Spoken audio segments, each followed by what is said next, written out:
जो मौजूदा परिस्थितियां हैं उसके लिए 57,000 करोड़ रुपए की मांग उन्होंने सदन से की है मंजूरी के लिए।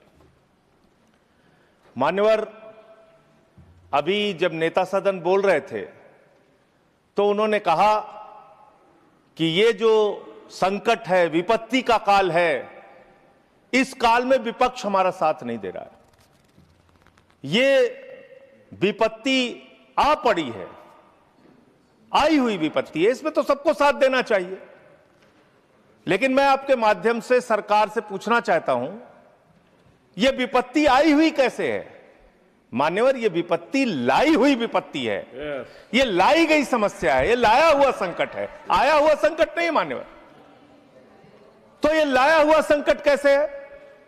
देश की जनता को नहीं पता था मान्यवर, आपको भी नहीं पता था, हमको भी नहीं पता था, लेकिन आदरणीय प्रधानमंत्री जी को पता था, देश के विदेश मंत्री को पता था कि जो हार्मोज का समुद्री मार्ग है वहां से भारत की जरूरत का 60% कच्चा तेल आता है मान्यवर, और 50% भारत के जरूरत की गैस आती है, उसी रास्ते से आती है। यह बात नरेंद्र मोदी जी को, आदरणीय प्रधानमंत्री जी को पता थी।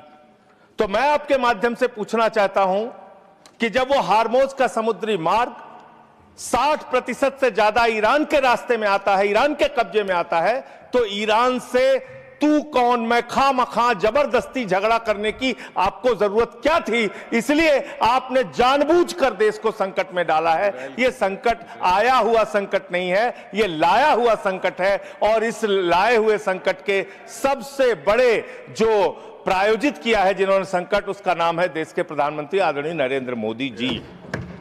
मान्यवर, यह बात देश की जनता को पता होनी चाहिए। दूसरी बात मान्यवर, आपका परंपरागत मित्र है ईरान, और खुद प्रधानमंत्री ने माना है। प्रधानमंत्री जी जब गए थे ईरान की यात्रा में, उन्होंने कहा भारत और ईरान की दोस्ती इतिहास से भी पुरानी है। यह प्रधानमंत्री के वक्तव्य हैं। उन्होंने खामेनेई जी को कुरान की पांडुलिपि भेंट की थी 7वीं शताब्दी की मान्यवर। उन्होंने चाबार पोर्ट का समझौता किया था, जिसका बखान प्रधानमंत्री ने खूब किया कि भारत का व्यापार बढ़ जाएगा, पाकिस्तान की अब हमें जरूरत नहीं पड़ेगी, अब हम अपना एक अलग रास्ता बना के और भारत के व्यापार को बढ़ाएंगे। और वहां पर सरकार ने सैकड़ों करोड़ रुपए चाबार पोर्ट पे वेस्ट किया।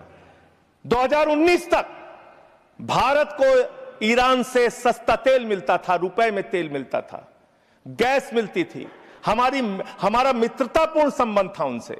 लेकिन भारत के प्रधानमंत्री खामेनेई की मौत पे खामोश रहते हैं। 160 स्कूली बच्चे मार दिए जाते हैं, खामोश रहते हैं। और इतना ही नहीं मान्यवर, ईरानी नौसेना को हमने अपने युद्धाभ्यास में बुलाया, और जब वो नौसेना का जहाज वापस जा रहा था, 100 नौसैनिक मार दिए गए ईरान के, अमेरिका के द्वारा। प्रधानमंत्री खामोश। हमारे मेहमान मारे गए, एक शोक संवेदना के शब्द हमने नहीं बोले। तो ये संकट भारत के ऊपर आपने लाया है, ये आया हुआ संकट नहीं है, मैं फिर से स्पष्ट करना चाहता हूं। दूसरी बात मान्यवर, दूसरी बात, आपने जो तेल और जो ऐसे समय में 60 रुपए घरेलू गैस का दाम और 115 रुपए कमर्शियल सिलेंडर का दाम आपने बढ़ाने का काम किया।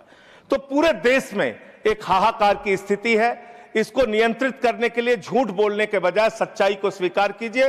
और आज जो कहा गया कि हार्मोज समुद्री मार्ग खुल गया है, गलत जानकारी सदन को नहीं देनी चाहिए। हार्मोज समुद्री मार्ग से मात्र 2 जहाज आपके आए हैं, 22 जहाज अभी भी आपके रुके हैं। मैं शुभकामनाएं देता हूं कि आप वार्ता करके उस समस्या का समाधान कराइए। अभी है मान्यवर समय है। मान्यवर, 2 मिनट में आपसे और लूंगा। मान्यवर, दूसरा विषय, मैं आपके माध्यम से सरकार से अनुरोध करना चाहता हूं। हमारी सेना बहादुरी से देश की सुरक्षा के लिए लड़ती है, और उसके साथ साथ सेंट्रल आर्म्ड पुलिस फोर्स के लोग, जो हमारे केंद्रीय सुरक्षा बल के लोग हैं, वो भी लड़ते हैं, वो भी देश के लिए अपनी कुर्बानी देते हैं। पुलवामा में 40 जवानों ने अपनी शहादत दी मान्यवर, पुलवामा में 40 जवानों ने अपनी शहादत दी।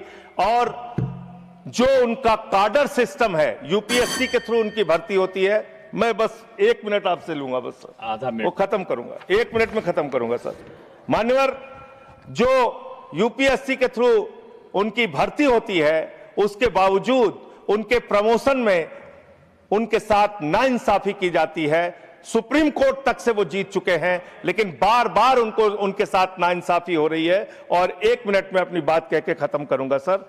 जो प्रमोशन का सिस्टम है उनके साथ, जो अन्याय उनको झेलना पड़ रहा है, वो एक असिस्टेंट, एक डिप्टी कमांडेंट को जो सीआरपीएफ में है 18 साल में, बस खत्म कर रहा हूं सर, विषय नहीं है ना, 1 मिनट में खत्म कर रहा हूं सर। उसी के लिए डिमांड में चाहता हूं, सरकार के सामने एक प्रस्ताव मेरा, 18 वर्षों में एक प्रमोशन मिलता है सीआरपीएफ के डिप्टी कमांडेंट को, और असिस्टेंट कमांडेंट को 15 वर्ष में एक प्रमोशन मिलता है। यही हाल बीएसएफ का है। लेकिन जो आईपीएस बैच के अधिकारी हैं उनको 4-4 प्रमोशंस मिलते हैं। हमें आईपीएस के प्रमोशन से परेशानी नहीं है, लेकिन बीएसएफ में, सर खत्म कर रहा हूं सर, 30 सेकंड में खत्म कर रहा हूं सर, खत्म कर रहा हूं 30 सेकंड में सर। मेरा सिर्फ आपके माध्यम से सरकार से इतना अनुरोध है कि जो हमारे केंद्रीय सुरक्षा बल के जवान हैं, जो हमारी वो सेना है, उसका मनोबल कमजोर ना हो जवानों का, और उसमें आईपीएस को उनकी पोस्टों पे ना बैठाया जाए। जहां डीजी, डीआईजी, आईजी बनने में उनकी योग्यता है, उनको उस पोस्ट पे बैठाएं। धन्यवाद उपसभापति महोदय। 3 मिनट्स। धन्यवाद महोदय। महोदय, पार्लियामेंट हमरो भारत सरकार